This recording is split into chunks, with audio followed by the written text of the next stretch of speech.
What's up, everybody? We're back with Behind the Cut, episode 2, Willed It Into Existence, and we're here with none other than the man, the myth, the legend, E4, and myself, Kit. So we got some videos that we're going to review. Last time we talked about talking about the interviews with Legacy, so that's what we're going to get into today, is kind of breaking down those videos, how we shot them, how we went about planning them out, some equipment we used, maybe a little bit behind the editing process, and yeah, that's the game plan for today.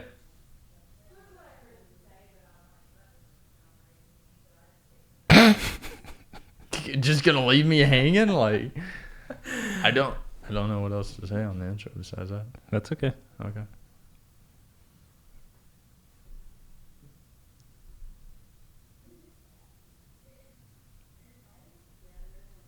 Yeah, okay. So, no, that was great. I'm going to leave all that in there 100%.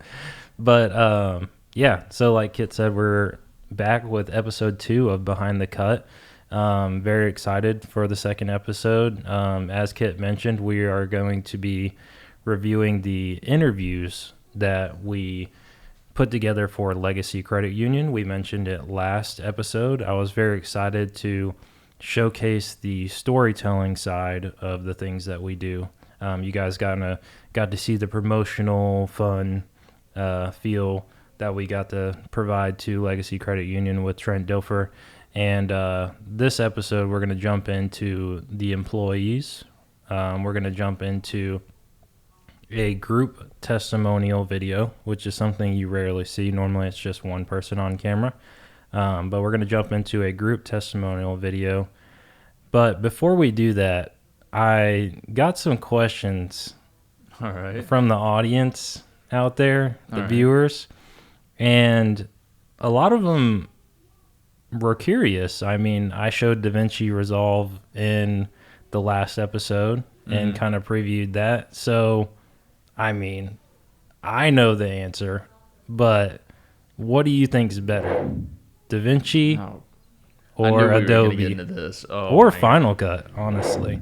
All right, well, if there's one thing we know for sure, it's not Final Cut. Yeah. Final Cut's it's fighting for 4th out of 3 people. So on that note, I'm going to have to say that Adobe, in my personal opinion, is number one. You have Audition, After Effects, Premiere, Photoshop, Illustrator, InDesign, all of those, and it's all wrapped into one platform. And I feel like that you get maybe more, well, I can't say more bang for your buck, but I think it's more of a complete suite, and it's like anything you need is on that one platform. And yeah, and I feel like all of them are pretty similar in their user interface and everything, so it makes it easy going from one program to the next. So I will say that DaVinci has some other tools that are maybe better, it's faster on the render time or whatever. But overall, I'd have to say Adobe. Well, I think you're out of your bazonkers. All right. Because DaVinci is all of the suite in one program. You're crazy. Period. You're crazy. Period. Crazy. The only thing that I don't think you can do, and this is just my lack of knowledge, is 3D motion design. Yeah. That's the only thing that I think you cannot do in DaVinci. Yeah.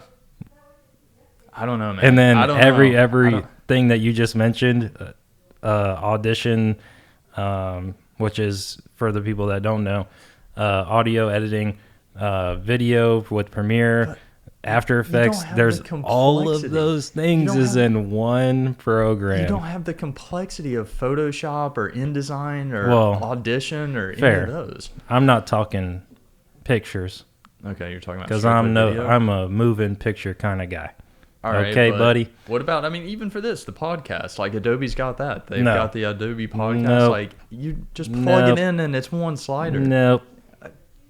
DaVinci Resolve got plugins for that. All right, but I have a literal AI tool that will do it itself. You and AI, man. I swear it's going to take over. It's the future. It's going to take over. It's the future. Yeah. All right. Well, I guess we'll say you're on one side and I'm on the other. Yeah, we can say that. Split decision. And the freaking plant separates it. But with that being said, let's jump right into this episode. I did edit this in DaVinci because it's better. And we're going to check it out, play it for everybody, and I hope you enjoy it. When I first started working at Legacy, I spent my very first week in new employee training. And I just remember that being just so different from any other organization I'd ever worked for. Everyone here was so warm and welcoming, and it just had a different feel than anywhere else I'd ever been. What I love most about our credit union is our culture.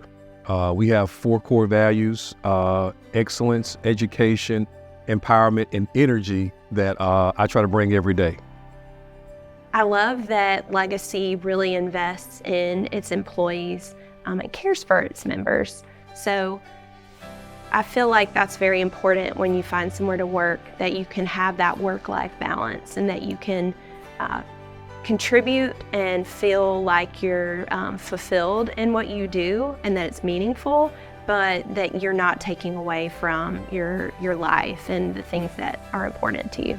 So this is actually my first job out of college, which I'm thankful that they gave me an opportunity to really explore what I studied in college.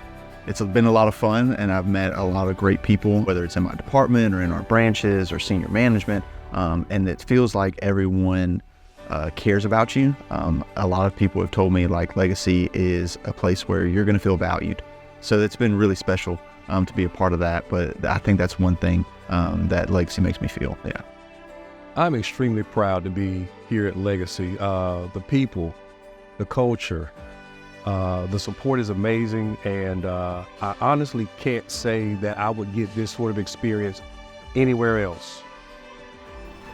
When I think of Legacy, I think that it's something that goes beyond you, and I think it's how you what you leave behind. So every interaction that you have with someone, be it in your financial life or your relationships or just the things you do every day, all the interactions that you have with people are how you piece together your legacy. I think personal legacy is not just what you say, but what you leave people feeling. Whether that's as a player, an analyst, a coach, hopefully when people talk about me personally or the things I help build in the future, they talk about how it made them feel, how it made them better. I think we're all hopefully striving to help others around us reach their potential and be better versions of themselves as we're doing the same thing. Naturally, that is going to create a feeling of pride, a feeling of confidence, a feeling of togetherness that you're doing it with other like-minded people. You never hear about the guy that bat 200 in baseball, or you never hear about the guy that only scored 30 touchdowns when he played in the NFL. You always hear about the people that broke records. You always hear about the people who hit over 300 and hit as many home runs as possible. So when you're swinging for the fences and you're doing everything you can to achieve and succeed and stuff like that, you can't help but leave a legacy. Hey. All right, right out of the gate, those closing lines right there that Caleb. that Caleb said, that was like perfect ending to that video. Also, the other thing that stands out is like the music. We talked about it a little bit last time, but like that music, it was like more of like that passion, that intensity, and everything like that. And if you put some like bebop pop song behind it, like it's not gonna like have the same feel and intensity. So 100%. those are immediately two things that stood out to me. Yeah, looking at it, I love that I'm never bored. Right. I'm going to go ahead and mute this real quick so we don't hear the audio, but I'm going to play it back one more time just towards the end. Just in that little bit of movement. Like my eye is already drawn to the story that we're telling here, but throughout the whole video, you'll see just little slight touches of movement, which keeps your eyes on the person at all times. Right. People do it in social media all the time now. I think a lot of the top content creators, and people will call me crazy for this, but if you really watch their stuff, there is a cut, meaning it either changes the camera angle or zooms in or zooms out, or there's movement every 3 seconds. That's what I heard the average was too. Like on big cinematic films, it's the same way, unless it's like, somebody monologuing or something like that. Even then, it's like they can have camera cuts, movement, all that. Yeah.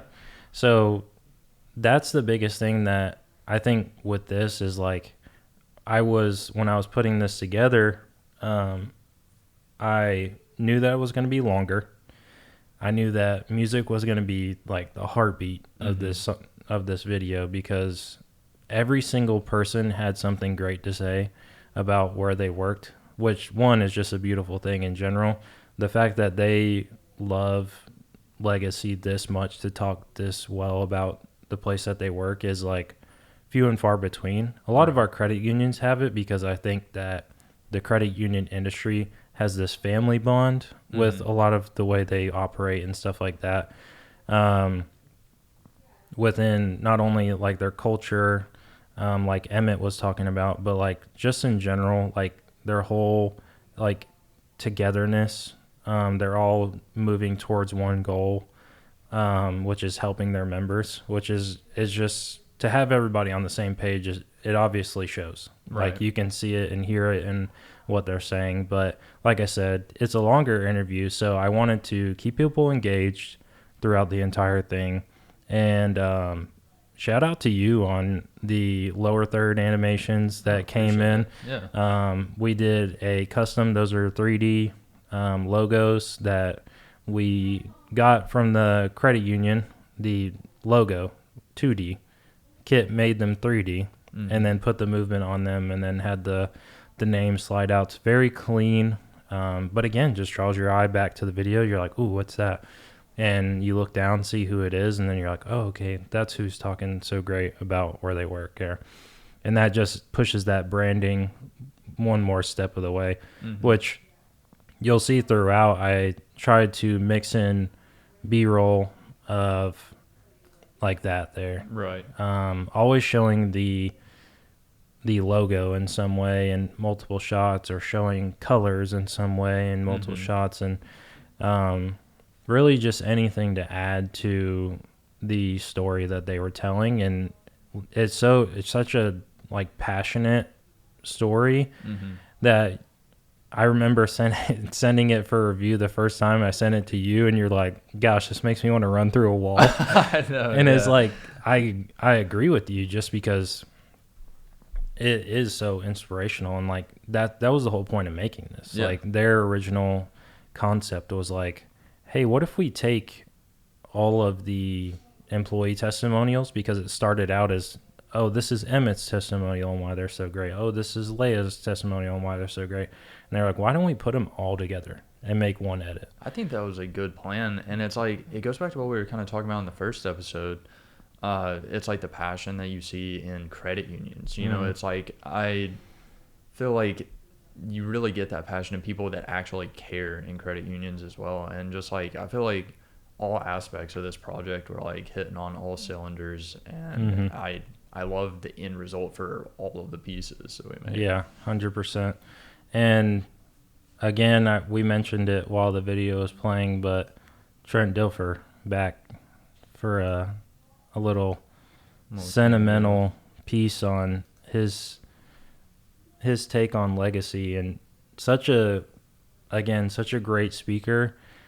But a little fun fact about this was, and I believe we might have touched on in the first episode, but when we shot with Coach Dilfer, we shot in 3 different locations within the UAB facility. So this was the 3rd location. We were dead tired by this point. It was a long day. It was a long day. And we moved the equipment, all of the equipment. Granted, we had help. Shout out to Tyler, our lead graphics, and Christy as well was there. But moved that equipment 3 times completely to different room, to different room, to different room. This was our final location. Beautiful conference room for the players. Sound was great in there. It was great. But you can see those Blazer logos on the chairs there, and then the leading lines going up into the corner. Just super, like, really pretty, really professional. Trent's shirt is popping color-wise, and just, again, hitting on that branding. I mean, he's got that nice green on. So Well, and going back to the movement, it's like we have that dynamic movement, and something that might be interesting to mention is that, you know, a lot of those shots when we're doing the interviews, it's actually just a stagnant shot. And then it's like a lot of the movement is added in after and post with like, you know, keyframing, moving the thing across. Sure. But I feel like that gives a lot of like adaptability in the shot. It's like if we have some B-roll where it's like your main focus is on like the left side of the screen, then it's like we can like move the camera position digitally and post to have it like wherever the B-roll is focusing on, have it fade out and have like them fade in, or however we transition it, where it's like you don't lose focus on that area. And it gives us a lot more options on how the movement we want to do. If it's, you know, pan left or right or whatever, like zoom in, pull out, whatever. Sure. It gives us more options whenever we're doing that. Yeah, I completely agree with you. And for those of you that do know, a lot of the times whenever I personally shoot, I don't like to put people on thirds on the camera, side to side. Typically when I'm interviewing, I put people in the middle, and I'll probably get roasted for that by like real cinematographers. But the reason I do that is for the versatility. So if I want to, like right now, if I want to bump in 20% and put her on a right third or put her on a left third, I can do that because of how we shot it. Right. And the same thing with the side profiles as well. I do the same thing. I just center them, and I might use a lens that's one wider than what I may have want for the shot. Say I want 50 mil for the side profile, but I'm shooting it with the 35, which we have the FX3 to get super technical. We have the FX3, which is a full frame sensor, so no crop on a 35, so it's just pure 35 looking at their side profile. But I might bump in to the 50 and then move them over to whatever, because like you said, if I'm running B-roll left to right and I want them to start right to left or whatever, just to create some fluidity in the edit, I have that versatility to do that. Right. And a lot of the times, like Kit and I, we have Riley on the team as well, so we are a team of 3, but a lot of times we're on shoots, almost all the time, it's just 2 people. So we have to do things that make the most sense for us, so we can have the widest range possible. And I will say this too, whenever we set something up, we try to set it up and leave it. So like for instance, you'll notice that all these interviews, except for Coach Dilfer's obviously, took place in the same seat. Everyone's sitting in the same spot. But there's so much movement on the cameras, and there's so much movement between using the A and B camera that you might not have picked up on that, but they are all shot from the same place. And because we create that versatility with the lens and the depth and everything like that, we're able to do so much more in the edit. So being that I started out as a videographer, to be fair, but my passion was like always storytelling. I started out doing weddings, and a lot of people that just start in video start out doing weddings, right? Because there's always someone getting married that and there's always that one cousin that's like, oh, you want to do video? Right. You're more than welcome. I've done a few of them, but talk about stress, dude. Yeah, it's very like stressful. One chance, one opportunity. If your card corrupts or anything like that, like it's just over with. 100%. But just getting back to how that ties in is when you're storytelling for those, and I was always thinking about the edit. Whenever I'm shooting, I'm always thinking about the edit. So like I really go into shooting with an editor's mindset.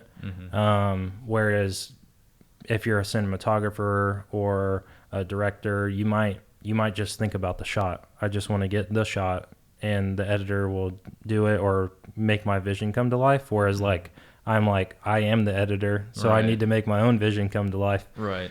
So I try to put myself in the best position to make that happen. And I think like using a wider lens in those scenarios allows us to have so much Right. versatility, like I said before. So that is one technical aspect that I think could play for if you're just starting out.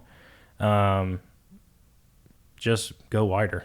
Well, and I think just starting out too, like you were saying that you started out shooting and editing, and I mean, like I was the same way, and I think it helps to learn all aspects of it, and so it's like you're never pigeonholed into like, oh, well, I only do this, I only do this. And it's like maybe later on in your career you do that, but I think it's definitely good starting out doing all aspects of it. Yeah, and that's, I think, true for both sides of the camera as well. You need to learn how to use the camera, but you also need to learn how to edit to know what you're capable of, because if you go into it and don't, and kind of, like you said, you're going to end up pigeonholing yourself and say, like, maybe you don't know how to crop in or whatever yet, and you're very new to this field, then you're stuck. Yeah. You're stuck with whatever shot you got. So learning both aspects and going into it with an editor's mindset is really helpful. That being said, in a perfect world, whenever you're doing these productions, you would do the pre-production process. You would have a storyboard for an edit like this. This wouldn't be something that just gets brought up by the client and you're like, oh yeah, we can make that happen, which is what happened in this situation. Which I never tell a client no. And I think that's one of Kit's strongest points in his career too, is like we're very open to pretty much anything. And if it takes learning, like just give us the time and we'll learn it. Like if there's a new animation that comes out and Kit and I talk about it, I'm like, man, this would be so cool if we could do it. And Kit, I feel like, gets inspired by not knowing how to do it, and then takes it as a learning opportunity. I mean, you learn a lot whenever you have to adapt to a situation. If you're like, whoa, all right, I need to make this happen, but I'm not sure how to do it. And that's whenever it's like, you know, go to the school of YouTube or wherever. Yeah, 100%. And to be fair, like whenever you're creating, I remember when Kit didn't do 3D animation before he got here.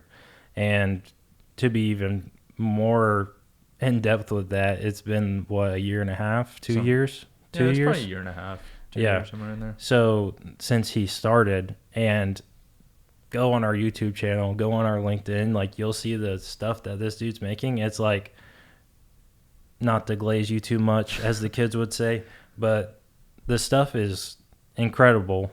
Just the fact that you just picked it up, watched some YouTube videos, and then just started going at it. I don't have the brain for that. Like, I've tried. I genuinely have, like, sat down and like, I'm going to do Unreal Engine and learn how to do this and build custom stuff, because everybody wants stuff that no one else has. And that's the thing with our stuff, with your ability of doing the 3D animation stuff, is like no one else has that lower third online. Well, I appreciate it. You know what I mean? Yeah, I appreciate it for sure. And it's like, I think that's what kind of started it, is like, you know, we would have some stuff, but I would be like, man, I really wish I could make it do this or whatever. And so that's what kind of pushed me into making that. And it was definitely hard at the beginning. It's like I had to force myself to learn it. You know, it's like, it was not fun at the beginning. I was like, well, this feels like another world. But then like now it feels like just secondary, like Photoshop or After Effects or anything else would. So. Yeah. Which is, I mean, it's awesome. So just getting back, circling back to the edit, really happy with the color. The lighting we had that day looked really good. You might not know this. Well, you probably don't know this. But the way that room was set up and the way that we have them positioned for this interview was very intentional. So we stole a slim chair. Love a chair where you can't tell they're sitting. Right. Because I don't want you getting distracted by what's around them. I want your main focus on them. So if they're in a chair with arms and they got their arms up, or they're leaning back and not good posture, we think about all those things whenever we sit people down for an interview. Also, we wanted the logo in the background of the shot. So I believe in this shot of Caleb, it drops down from the logo and you can see it for a brief moment. Let me see.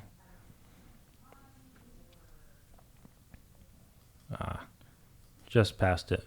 But that being said, it comes down off the logo and shows Caleb in the background, and then shows people working in the background, shows people going up to the teller line, because these are real places. These are real credit unions. Like, they do not close for us to do these interviews. They're still going in there, counting money, giving money out, whatever. People are applying for loans, all those things. So we're right in the middle of it here. So the reason we picked this spot, though, was because the way Legacy's building was set up was there's a triangle corner of the building that had just windows. And I was like, ooh, natural light. We love natural light. Nice, yeah. So natural light, if for those of you that are getting started and need a little tip, natural light is always going to be good to you as long as you can control it. So whether that's putting a sheet up on a window or having someone sit somewhat near a door and then it soften the light a little bit. Like right now, we have some overhead lights on, but there's some natural light coming from this door that's in the room with us to the left, and we're just utilizing that right now. No fake light other than the light that's above us. And so being able to utilize that on set is always big for us. It's always very flattering for people. We did use artificial light as a hair light here. You'll see on the side of their head, from the side profile, you can see on Caleb here, there's this nice line of light coming in from the side. And we try to light people as evenly as possible. I personally like a shadow side and like to do a little bit of negative fill and all that good stuff. But that being said, like with a lot of our clients, they want it to look clean and professional. And that's more of an artistic take. So if you're ever on set, especially with clients that are like this in particular, and you're setting up for an interview, most of the time they're going to want clean lighting. And that's the same thing for like the way that we light for our stuff too. But just really nice corner there that we were able to shoot from.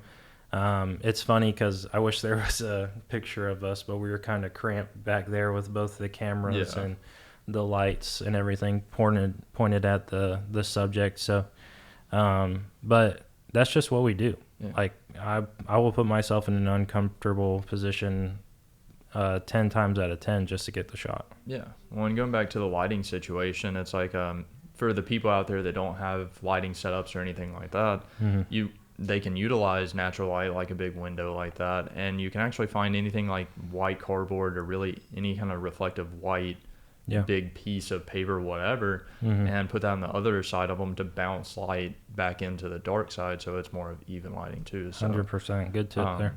It's it makes it a little bit harder when you're having to depend on natural light like that. But if you don't have it, then that's always an option. So you can run on a tight budget if you don't.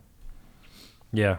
Like Kit was saying though, if you're ever relying on natural light, just hope that it's a sunny day with no clouds. Exactly. Yeah, that's another part of it, because light can be up and down. You're having to adjust your camera. It can be a real pain. So if you have lights, that's always better. Yeah.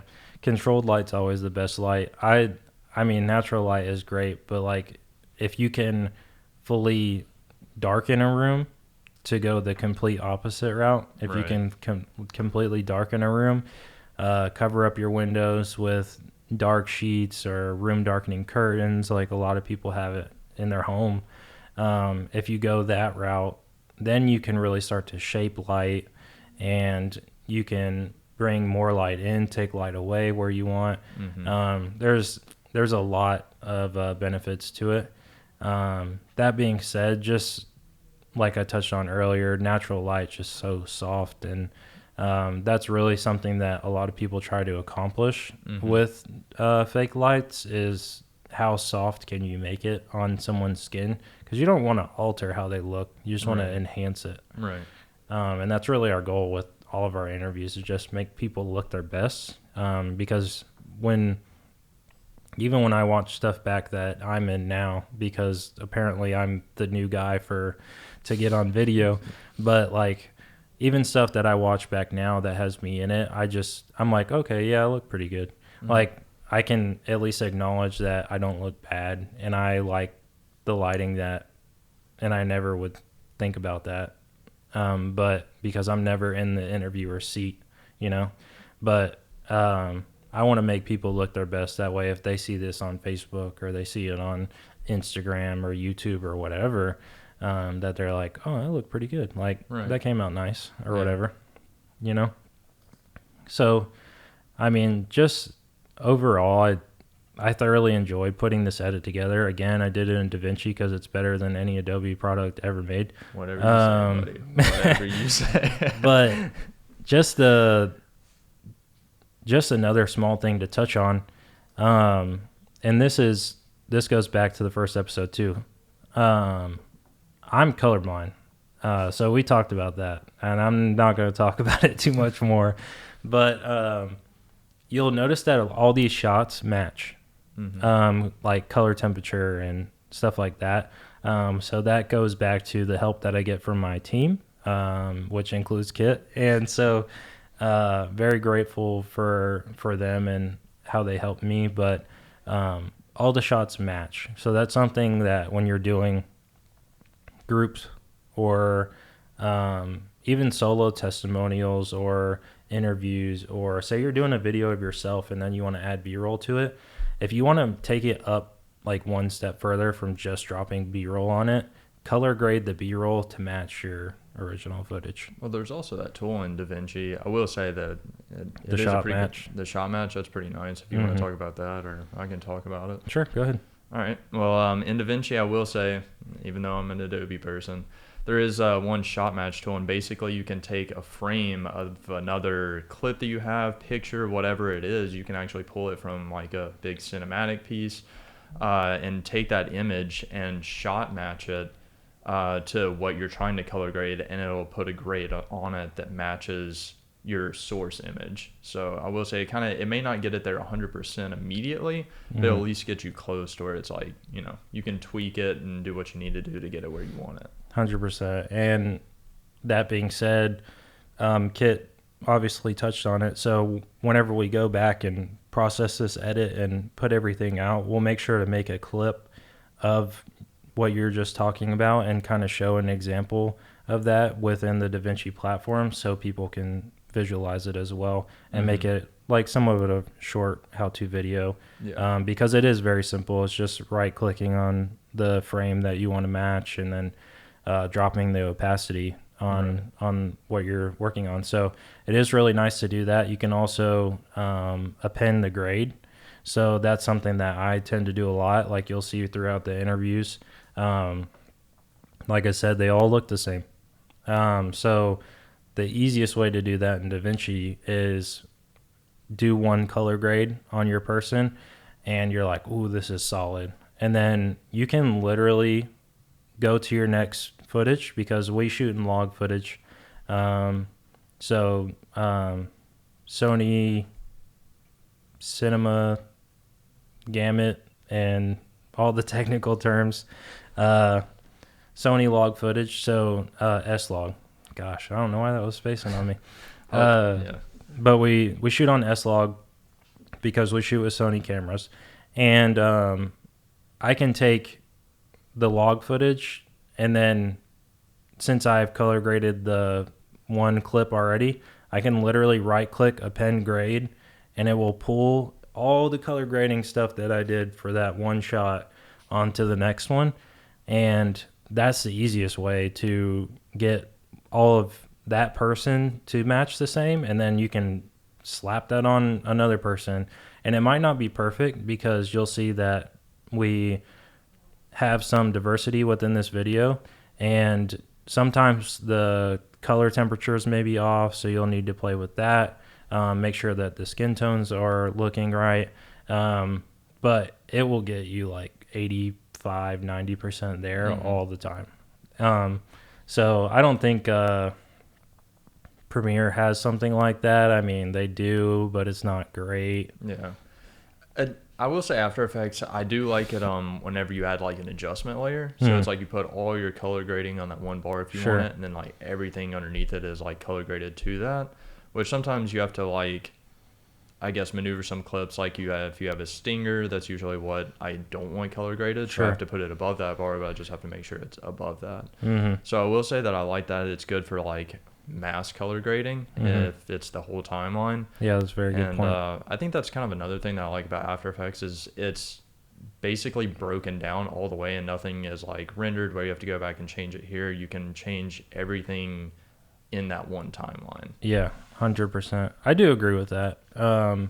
And the thing with After Effects is it's After Effects. So it's made for post-production effects. Like, so if we're throwing text on or throwing an animation, throwing a transition, like it's just so fluid. It's literally built for that. So I will agree with you there. I think that it is a good program for those. I do like using adjustment layers because you can very easily turn them on and off. So if someone says like, oh, well, can I see the original? You literally just click the eye drop tool on the side and it's gone. So I do very much agree with you there. But just getting back to the edit, I think that objectively, because I made it, really happy with how it came out. I think everything looks really pretty.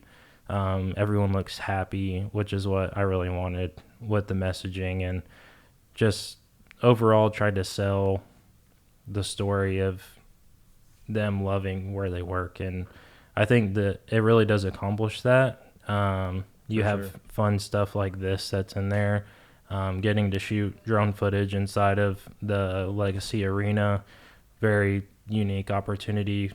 Like rarely do we get to shoot drone footage, let alone indoors. So that was really cool. Right. I will say it does feel like, and like you were saying, it feels cohesive, and it's like you did a good job of making all those shots feel cohesive, and it feels like one piece. And so yeah, thank you. I just think that taking in all these different aspects that we're able to do, it's like we can really create anything anyone wants. I mean, from your animation to my storytelling to the promotional stuff that we're able to do, like I don't think anything's off the table. I definitely don't think so. So it's fun to have such a full toolbox, because when you have that, it just opens up all your possibilities. And I really encourage for the people that are just learning about video and stuff like that, just keep practicing, go out there and do it. Like, this is not a job or a field that you can learn from watching YouTube videos. Granted, Kit literally learned 3D animation from YouTube, but he learned from doing and implementing all the things that he was learning. So you have to actually do the stuff. Don't just watch the video.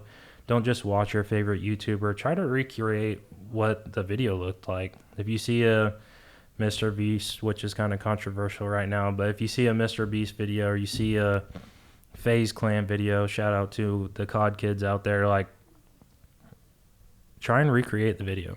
Yeah. Take your favorite YouTuber's video and try and make it again. And one, you'll see how hard it is. Yeah. Because a lot of them, they look great. They're highly produced. I mean, multiple people on the team that are making those things come together.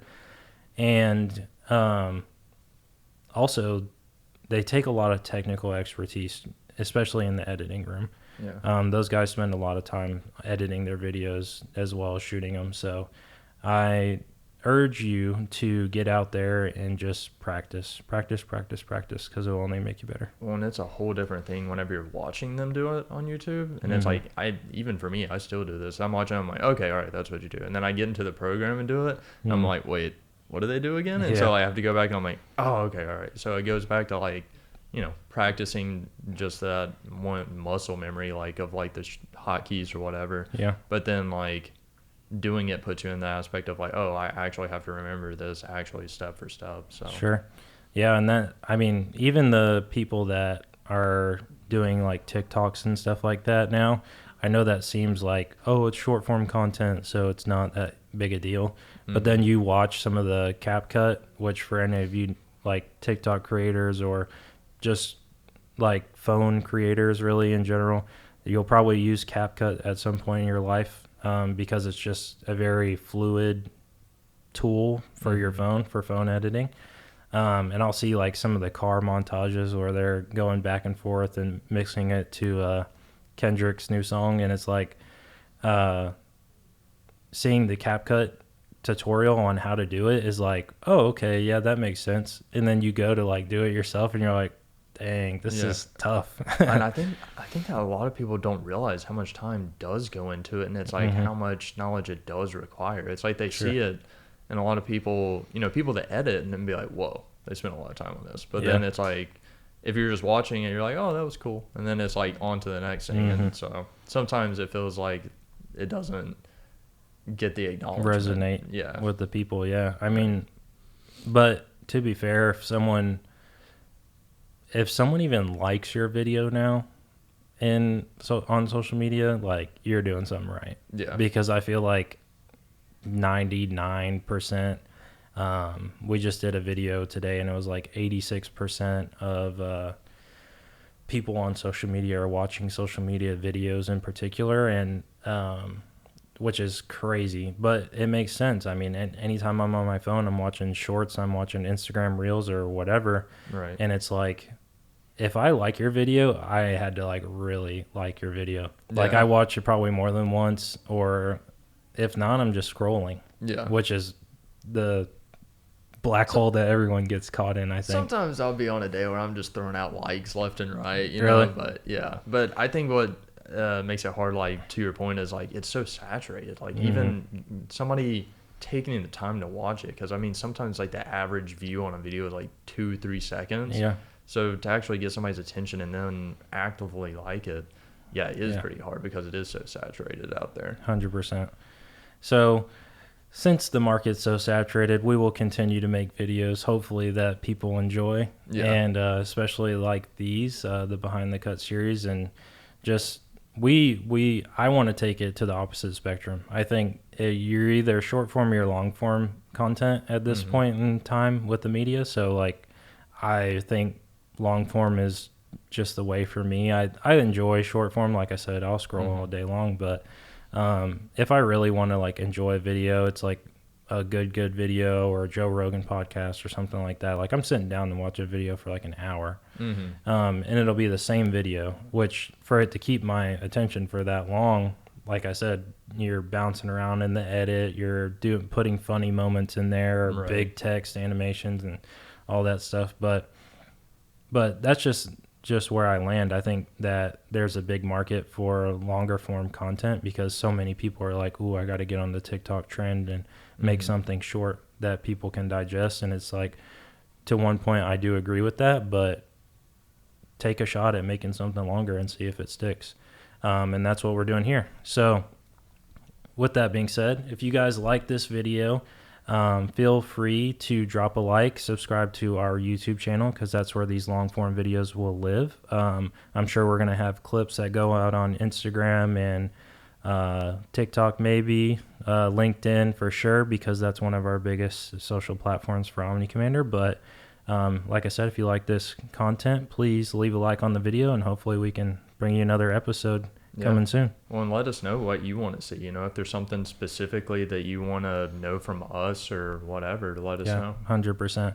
I'd love to start each episode out with questions from from everyone and try and answer those, and maybe make tutorials off of them, like I said. Yeah. Which we will make a tutorial on some of the DaVinci stuff we talked about, maybe the adjustment layer stuff with After Effects as well.